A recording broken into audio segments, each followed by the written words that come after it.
Okay, sa hapong ito magpatuloy tayo sa ating pag-aaral sa mga piling mga kawikaan sa aklat ng kawikaan. So, noong nakaraang Sunday, pinag-aralan natin yung wisdom of self-control. Maraming nag-react.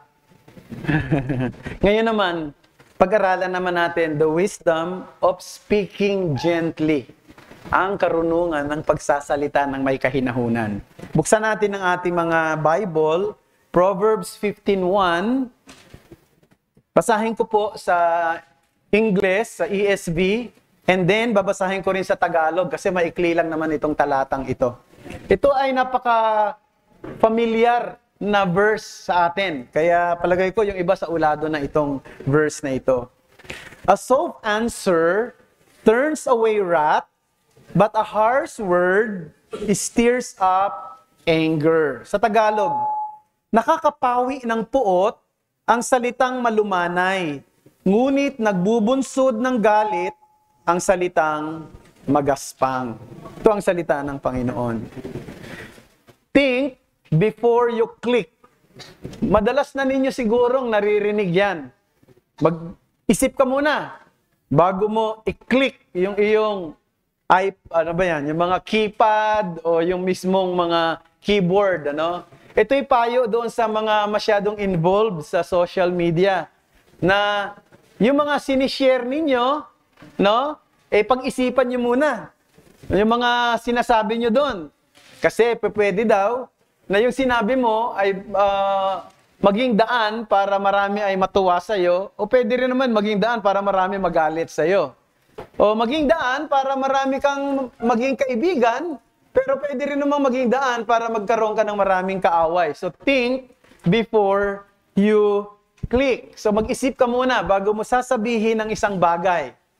Meron ako nabasang nakakatuwang kwento patungkol sa isang babae, isang young woman na sa isang pagtitipon sa iglesia, hindi yung worship, kundi para mga fellowship, katulad ng mga young people fellowship, yung mga ginagawa natin din dito sa church. So merong small group na nagtitipon kasama ng pastor at tinanong niya yung mga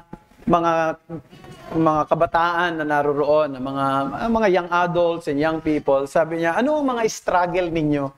Yung bang medyo nahihirapan kayo na sa sarili ninyo na gusto niyo na ma-overcome, gusto niyo mawala, no? Sabi niya gano'n. So mayroong isang babae roon na yung bang ang ugali niya, kung ano nasa isip niya sinasabi niya. No, kung ano yung nasa mind niya sinasabi niya. So hindi niya napipigilan. So yun ang sinabi niya doon sa pastor. Alam niyo pastor, meron akong struggle talaga. Kasi yung struggle ko yung nasa isip ko talagang yun ang nararamdaman ko, gusto ko rin sabihin. Katulad halimbawa, pastor, sa tuwing pupunta ako sa church, ay tumitingin ako sa paligid at nakikita ko ang mga kababaihan sa aming iglesia. At napansin ko, mas maganda ako sa kanila. At parang sa tingin ko, kapag tinitingnan ko sila, walang kapantay ang kagandahan kong taglay kaysa sa mga kababaihan sa iglesia. Yun ang struggle ko. Pastor, nahihirapan talaga ako.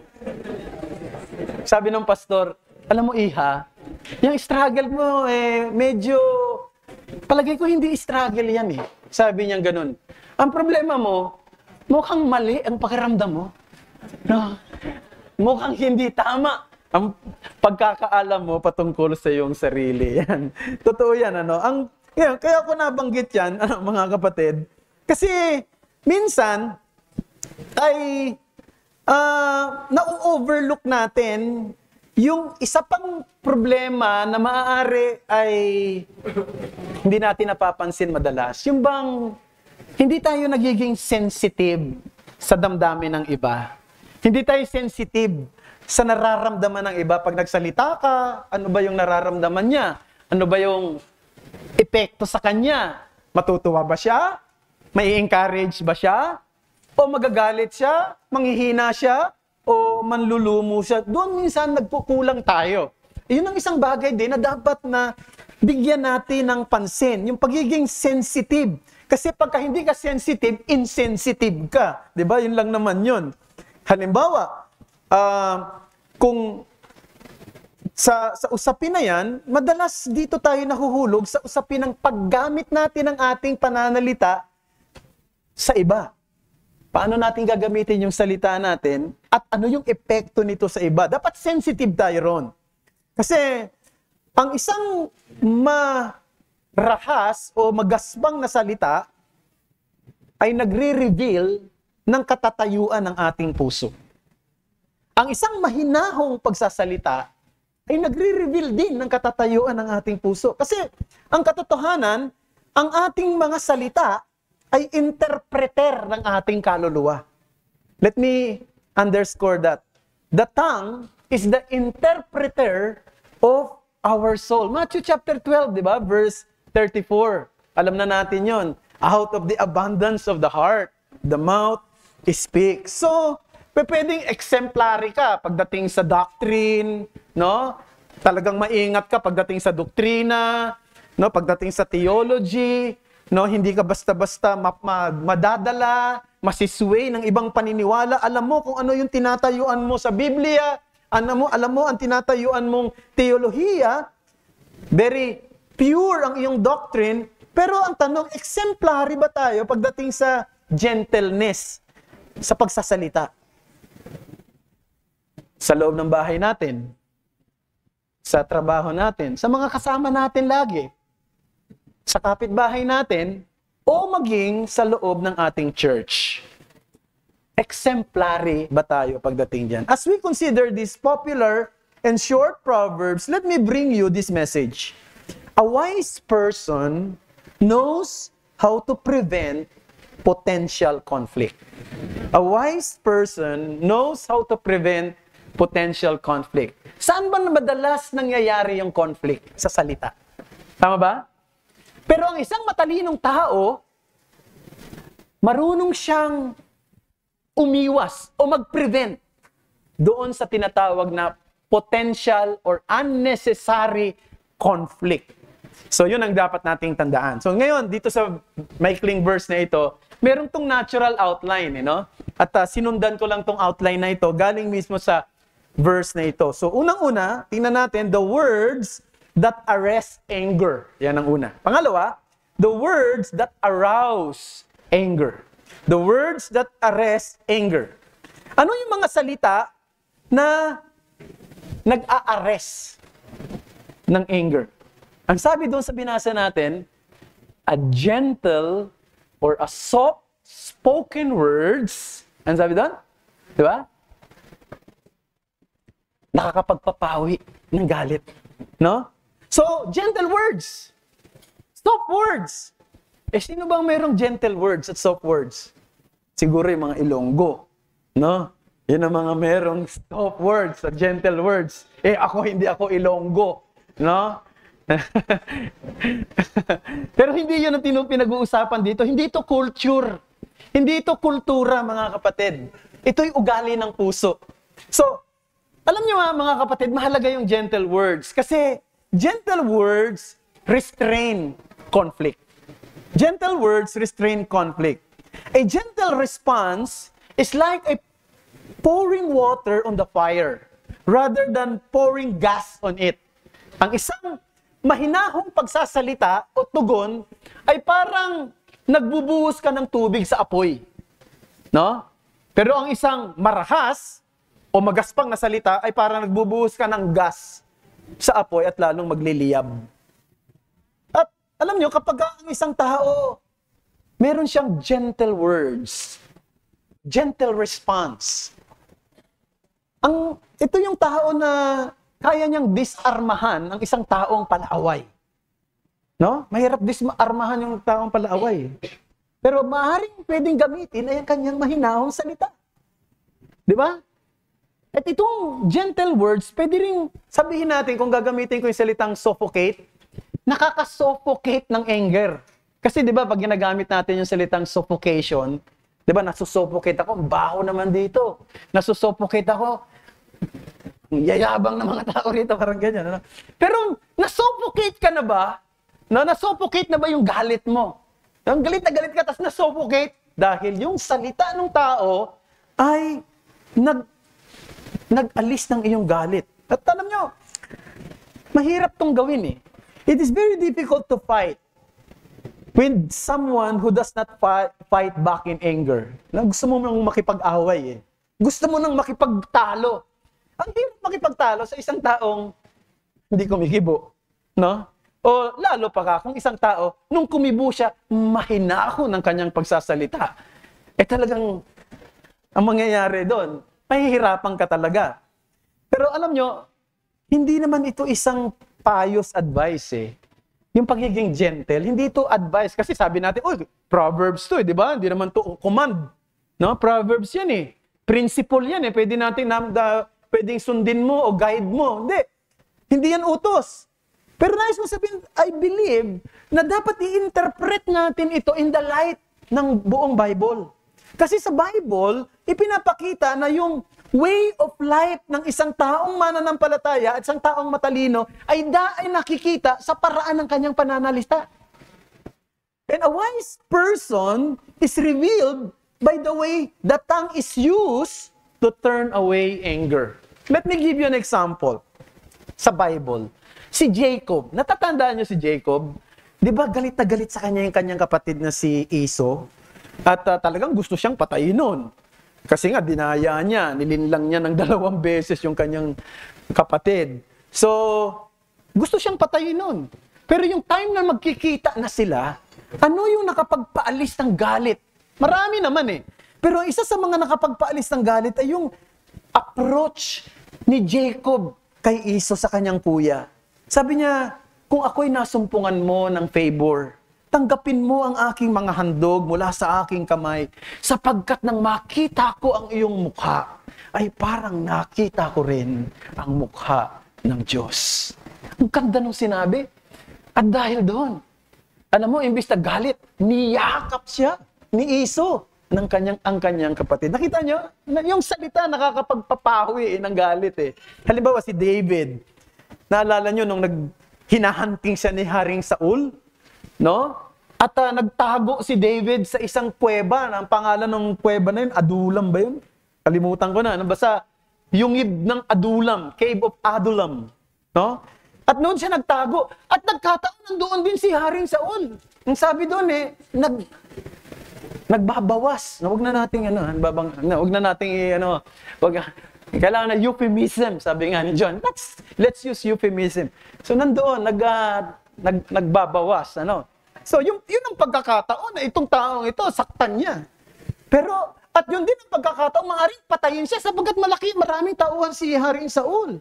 Pero anong sinabi ni David mula sa medyo may kalayuan? Sabi niya, "My Lord, hindi ko ilalagay ang aking kamay laban sa iyo, sapagkat ikaw ay pinahiran ng Panginoon. You are the Lord's anointed." At alam mo yung salitang yun? Parang binuhusan ng malamig na tubig si Haring Saul. Sabi niya, "Anak ko, bakit ko ginagawa sa iyo ang isang bagay na napakabait mo sa akin?" No? Parang gano'n. So na-realize niya na mali siya. At naghiwalay sila. Pero nung mawala na yung realization, hinanting na naman niya si King David. Pero pang isang pangyayari sa Bible, ang pangalan ng babae ay si Abigail. Naralam niyo yung kwento ni Abigail? Hindi yung Abigail natin dito, na baka inisip niyo siya. Si Abigail, meron siyang asawa na napakayabang, no? At isang asawa na medyo, itong asawa niyang ito, napakaramot din. Kasi humihingi ng konting tulong si David para sa mga tauhan niya, kahit na tubig man lang, pagkain man lang. Sabi ba naman ito ni Nabal? Sino siya? Sino si David? No? Wala akong bibigay sa kanya. So, siyempre na-insulto si David. Alam mo gagawin ni David? Papatayin niya talaga si Nabal. At ubusin niya yung lahi nila. Alam mo nung malaman niyo ni Abigail, inunahan na ni Abigail, kinausap niya si David. At nagsalita siya ng mga salitang nakapagpapawi ng galit. Sinabi niya, "Patawarin niyo po ang inyong lingkod. Sapagkat kayo na lingkod ng Diyos ay nakikipaglaban para sa Panginoon. Huwag niyong hayaan ang inyong mga kamay ay dapuan ng kasamaan habang kayo'y nabubuhay." Ang ganda ng mga sinabi at dahil doon, nalubog yung loob ni ni David, hindi niya na ginawa ang pagpaslang. Nakita nyo? Gentle words restrain conflict. Alam ko, hindi ata nailagay sa ating yan. Yan, nailagay na. Gusto ko na magkaroon ng conflict eh. Buti na ilagay. So, pangalawa, gentle words reflect inner strength. Now, alam nyo, madalas kapag sinabi mo, may nagsalita ng hindi maganda sa iyo o nakaka-insulto, tapos gentle yung sagot mo, anong tingin sa'yo ng mga tao sa paligid? Duwag. Di ba? Mahina ka, duwag ka. Di ba ganun ang attitude ng mga tao? Ito ba yon? Kaya nga dapat pagka nagsalita, paggantihan mo rin ang salita. No? Ganun doon pinapakita ang katapangan. Pero alam niyo sa aklat ng Kawikahaan, iba eh. Ang totoong malakas, ang totoong matapang, ang totoong merong inner strength, ay yung taong kaya niyang kontrolin ang kanyang emosyon kahit na masakit ang salita na kanyang narinig. Yun ang isang taong malakas. Yun ang isang taong matapang. Kasi sabi ko nga, mas madali na i-let out natin yung ating emotion eh. Mag-retaliate ng anger sa isang anger. Yun ang ating response. Pero kapag ang isang tao ay marunong kumontrol ng kanyang galit o ng kanyang pananalita, parang ang trabaho ng taong ito ay mabigat. Alam mo yung para sa akin ang isa sa pinakamatapang na klase ng trabaho, yung trabaho ng isang nagdi-diffuse ng bomba. No? Yung nagdi-diffuse. Kasi yung mga sundalo, matapang sila. May baril sila. No? Pero, yung nagdi-diffuse, imagine mo, halimbawa, mayroong time bomb ilalagay niya, tatawagin ka. No? Ikaw ngayon ang magdi-diffuse nun. Nakasalalay sa kamay mo. Di ba? Pinapakita yun sa mga pelikula, no? Dapat hindi ka magkakamali. Yung puputulin mong, line. Kasi pag patay ka. Pero pag nagawa mo yon, di ba, ang dami mong nailigtas. Yun ang pinakamatapang na trabaho para sa akin. Yung, ano bang tawag dyan? Yung mga bomb squad na nagdi-diffuse ng mga bomb, di ba? So, yun ang para sa akin, matapang. Pero sa Bible, sa mundo, yung tao na malumanay sumagot sa isang taong nagsasalita ng insulto, duwag yun. Pero sa Bible, hindi. Proverbs 15:4a says, a gentle tongue is a tree of life. Pinag-aralan natin to nung nakaraan, di ba? A gentle tongue is a tree of life. Remember, nung ang mga Israelita, matapos silang makalabas sa Ehipto, wala silang tubig. Pero may nakita silang bato doon na sabi ng Panginoon kay Moses, sige, paluin mo yung bato, lumabas ng tubig. Kaya lang, alam mo yung tubig, mapait. Mapait yung tubig, sobrang pait. Hindi nila pwedeng inumin kasi walang pakinabang, walang buhay sa tubig na yon. Mamamatay ka pa lalo sa pait. Anong sinabi ng Panginoon kay Moses? Kumuha ka ng sanga na sa isang puno. Tapos yung sanga na pinutol mo, itapon mo doon sa tubig. Nung itinapon yung sanga, galing sa puno, ano nangyari? Yung tubig na mapait naging matamis at nakainom silang lahat. Ganon din daw No, yung gentle tongue. Ang isang tao na mayroong gentle tongue ay parang isang puno ng kahoy na nagbibigay ng buhay sa isang walang buhay na tubig. Binigyan niya ng buhay at pinakinabangan ng marami. At alam nyo mga kapatid, yan ang larawan ng ginawa ng Panginoong Kristo para sa atin. Kung titingnan mo yung Bible, that is the picture of what Christ has done for us. By nature, we were completely sinful. We are corrupt, bitter, and spiritually dead in the eyes of the Holy God. Marumi tayo, mapait, ang totoo, patay tayo. Pero anong ginawa nung ang Panginoong Kristo ay namatay doon sa krus para sa katubusan natin, at noong nagtiwala tayo sa Kanya na siyang ating tagapagligtas, yung corruption, yung bitterness, nawala. Yung kapaitan at yung karumihan. At ang puso natin ay binago. Mula doon sa pagiging patay sa larangang espiritual, tayo'y kanyang binuhay. Ngayon, pwede na tayong tumugon sa panawagan ng Diyos na magpasakop sa Kanya bilang mga miyembro ng Kanyang kaharian. Kaya nga makikita natin, yung gentle words ay reflection yan ng buhay ni Christ. Ang gentle words ay tulad sa isang tree of life, tulad ng ginawa ni Christ para sa atin. Tayo ay mapapait kung tutuusin sa harapan ng isang Diyos na matuwid. Pero dahil kay Kristo na namatay doon sa krus ng Kalbaryo, tayo naging katanggap-tanggap sa Kanya. So, gentle words, unang-una, restrain conflict. Pangalawa, gentle words ay reflect inner strength. Pangatlo, gentle words require subduing pride.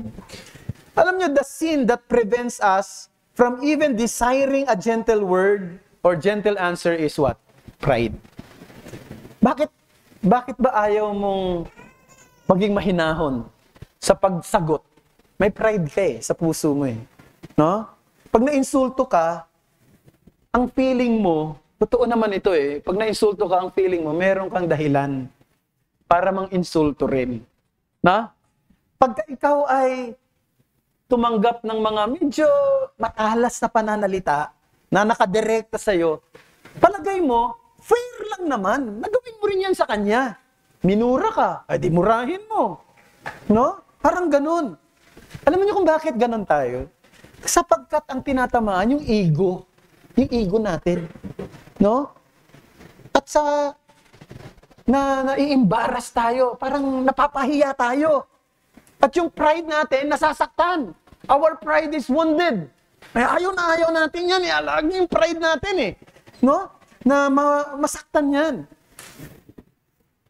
Kaya nga, kapag ang isang tao ay gentle sa kanyang pagsagot, ibig sabihin, mayroong napagtagumpayan siya sa kanyang sarili. Ano yun? Pride niya. Napagtagumpayan niya yung isang kasalanan na mahirap pagtagumpayan. Pride. Yung ego. Kung napagtagumpayan natin yan ay pagpapala.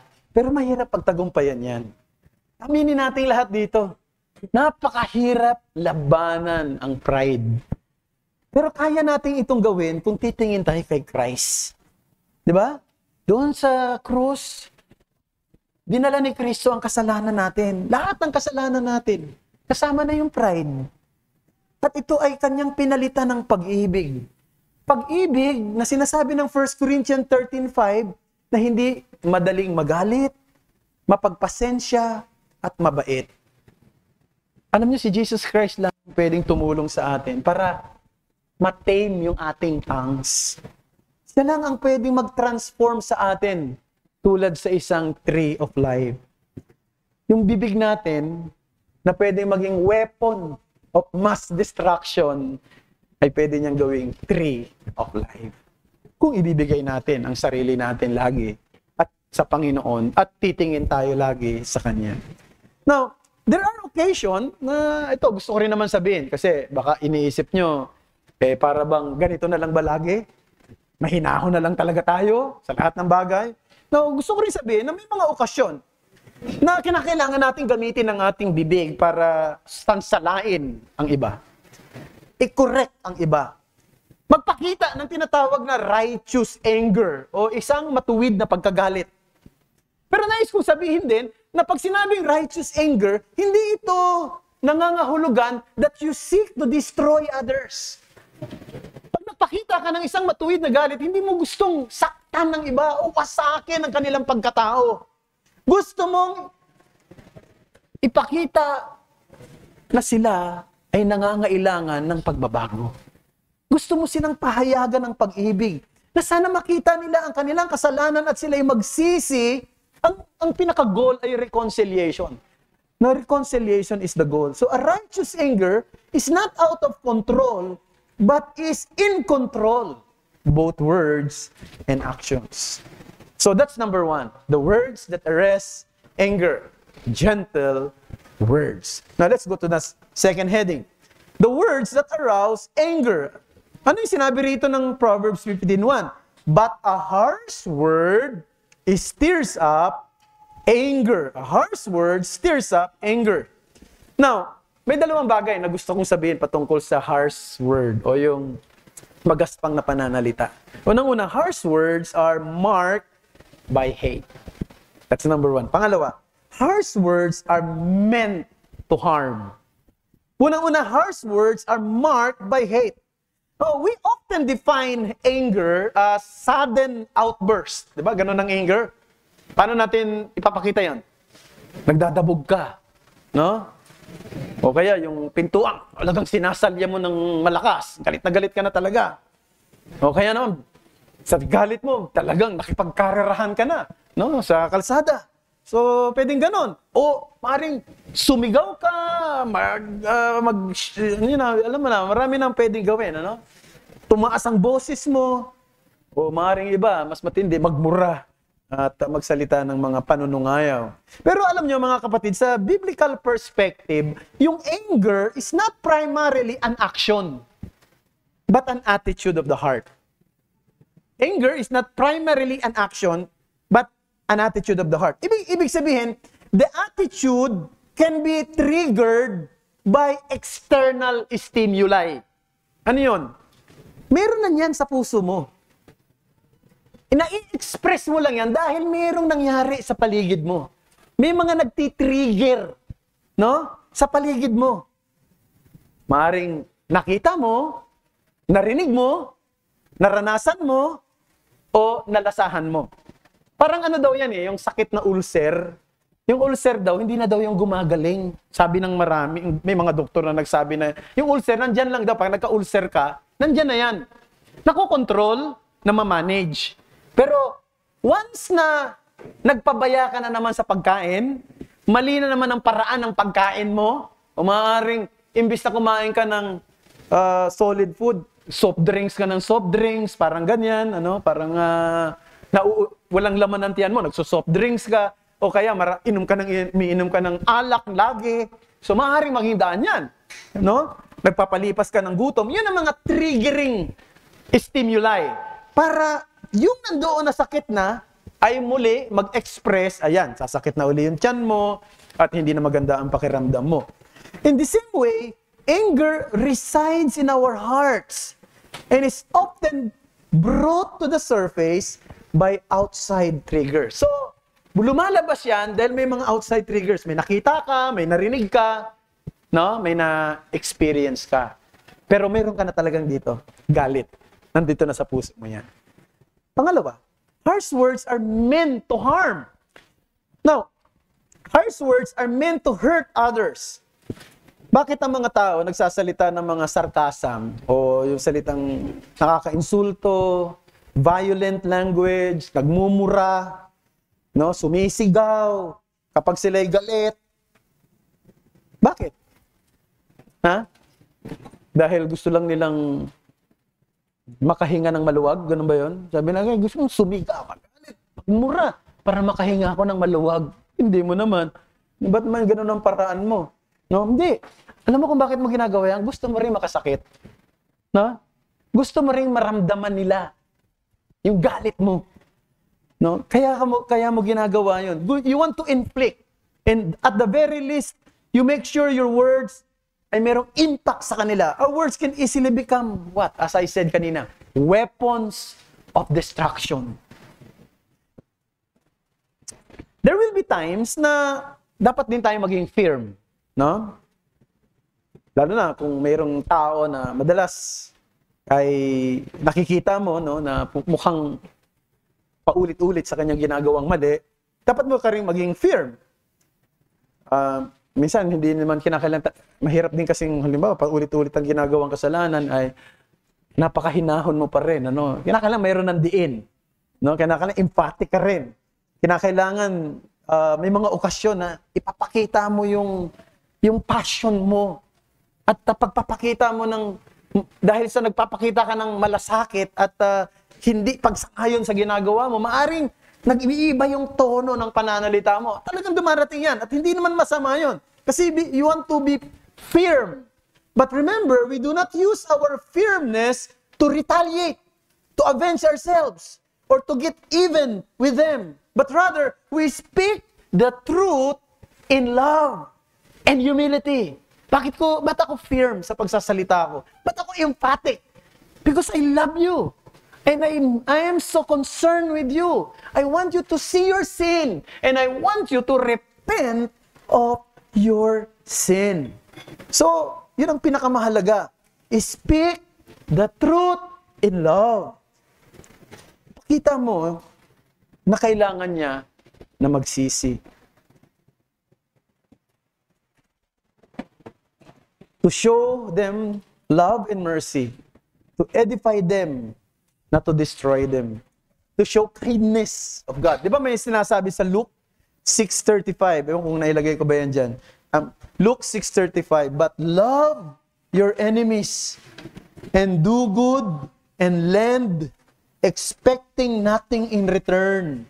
And your reward will be great, and you will be sons of the Most High, for He is kind to the ungrateful and the evil. Be merciful, even as your Father is merciful. So this is a counterculture command from the Lord Jesus Christ. Love your enemies. Napakahirap yun, ano? Do good and lend and expect nothing in return. Kanina pinag-uusapan namin yan sa men's fellowship, yung pagpapautang, no? Di ba? So, mahalaga rin yun na pagka nagpautang ka, no, dapat mayroong bahagi sa isip mo at sa puso mo na maaaring hindi na niya maibalik. Pero, kung sa tingin mo hindi niya maibabalik, magpautang ka lang ayon sa iyong kakayanan. No? Kasi kung hindi naman, baka naman ikaw rin ang mahirapan at the end. Pero, ang punto rito, may mga pagkakataon sa buhay natin, gumagawa tayo ng mabuti and we don't expect good in return. Hindi tayo umaasa. No, kaya ako ayaw ko. Now, baka mayroong gagawa nito sa Christmas. Okay lang ha, pero sa totoo lang ako personal, ayaw ko ng exchange gift. Alam mo kung bakit? Bakit? Nagbigay ka, tapos tatanggap ka rin. Magbigay ka na lang. No? Nakatingin yung asawa ko, parang meron silang gagawin sa Women's Fellowship. Hindi, ako personal ko, yung exchange gift, kasi ba, exchange, yan matulay, mag-exchange gift. Bubuksan na nila. O yan, yung binigay ko, ito, suklay lang ang binalik. Diba? Hindi na makitang-kita mo yung yung attitude di ba? Pero kung nagbigay ka lang, wala kang inaasahan, iba yun. No? Kasi di ba gano'n? Lalo na nung bata-bata pa kami sa school, di ba? Exchange gift. Laging napupunta sa akin, sabon. No? Life boy. Parang, yung binigay ko, panyo, sabon yung nararating sa akin. Don't expect something in return. Even in the issue ng relationship natin sa bawat isa sa atin. Kaya mahalaga 'yun mga kapatid Now, in most cases, our angry heart that expresses in harsh words was the cause of the feeling of entitlement. Narinig niyo na 'yan? I am entitled. Ano ba yung mga expression ng entitlement? Ano mo ano yung mga phrases na nagpapahayag ng entitlement? Halimbawa, yung mga salitang, I don't deserve this. Di ba? Narinig niyo na yan? I don't deserve this treatment, Pastor!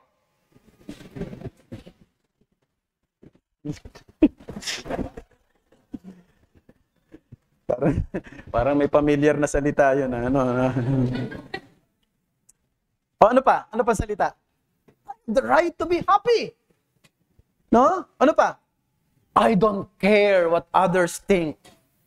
O iba, I'm just being honest. Ayan, di ba? Mga phrases of entitlement yan. Pero alam nyo mga kapatid, tayo mga Christian, dapat hindi tayo nag-iisip in terms of entitlement. Kasi kung meron talaga na merong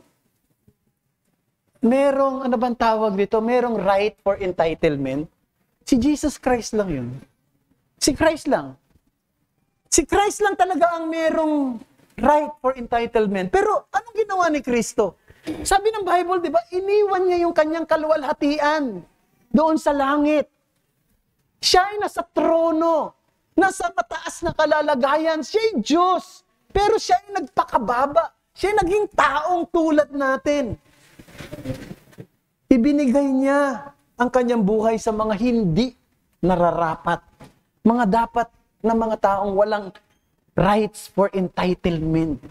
Pero binigay niya yung kanyang sarili. Siya yung ating example, mga kapatid eh. Kung may relationship tayo kay Christ, siya yung example natin.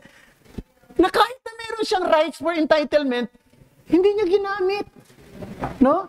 Hindi niya ito pinagdiinan. Bagkos ibinaba niya ang kanyang sarili. Siya naging katulad ng isang alipin, bagamat siya ang Panginoon ng lahat. At sabi ng Bible, 'di ba, ang anak ng tao ay hindi pumunta rito para paglingkuran, kundi para maglingkod. So, ganun din dapat ang takbo ng isip natin bilang mga Kristiyano.